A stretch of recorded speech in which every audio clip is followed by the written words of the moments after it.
السلام عليكم البنات، كي دايرين؟ لاباس عليكم؟ مرحبا بكم في قناتي اللي هي قناه شهيوات ريحانه. كنتمنى هذا الفيديو يلقاكم صحه جيده ان شاء الله يا ربي. اليوم غنقدم لكم واحد الكيكه ديال الحامض بطريقه سهله وناجحه 100%.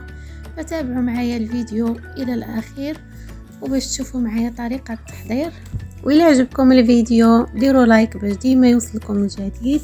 غادي نبداو على بركه الله. هذوما المقادير اللي غادي نحتاجو، اللي فيهم كاس ديال الزيت، كاس ديال سنيده، عندي نص كاس ديال الحامض، زدت فيه نص كاس ديال الماء، وعندي القشور ديال الحامض، النكهه ديال الحامض، 4 البيضات بدرجه حراره المطبخ، وعندي 3 الخمارات، والدقيق على حسب الخليط. غادي نبداو بسم الله. غادي نهرسوا البيض في الاناء اللي غادي نطربوا فيه كل شيء.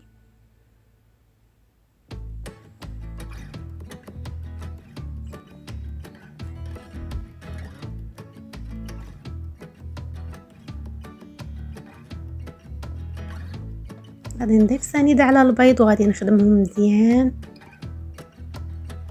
على هذا الشكل هذا حتى كيتبدل ليا اللون ديالهم.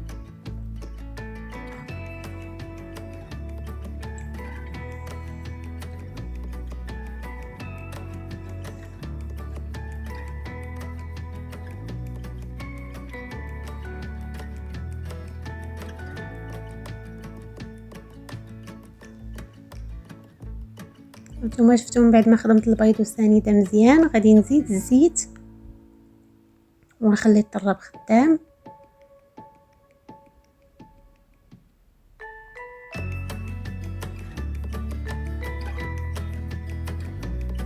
وغادي نضيف هذاك نص كاس ديال الحامض كيف ما قلت لكم، زدت فيه نص كاس ديال الماء.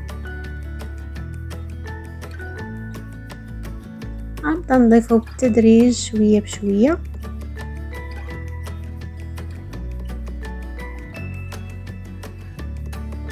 صافي هنايا بعد ما طربت كلشي غادي نزيد داك القشور ديال الحامض، صراحه اللي كيعطي واحد النكهه زوينه. وهذه وقت الحامض فنستغلوا هاد الوقيته هادي، غنزيد واحد شويه هاد النكهه ديال الحامض، يعني واحد الراس ديال المعلقه، ما نكثرش بزاف. غادي نخلط كلشي داكشي مزيان حتى ينسجم ليا. وغادي نبدا نضيف الدقيق شويه بشويه على هذا الشكل هذا.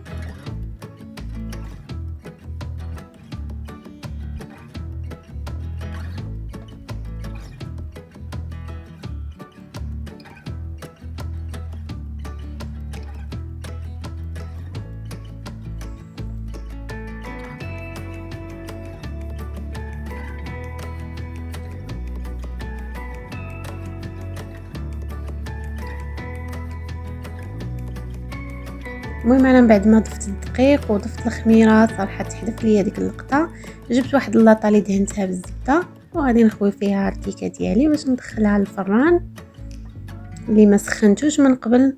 انا حتى كندير الكيكه في الفران عاد كنشعل عليه. صافي كتجي على هذا الشكل هذا غندخلها للفران ونعاود نرجع معكم ملي طيب. هذه هي الكيكه ديالنا من بعد ما طابت، كتجي على هذا الشكل هذا، صراحه كتجي اسفنيه. نتوما كتشوفوا الرطوبيه اللي فيها، وكتجي واحد المذاق زوين ديال الحامض، واحد الريحه فيها زوينه. كنتمنى انكم تجربوها. انتم كتشوفوا القوام ديالها كيفاش داير. كنتمنى تجربوها وكنتمنى يعجبكم الفيديو، والى اللقاء في فيديو قادم ان شاء الله.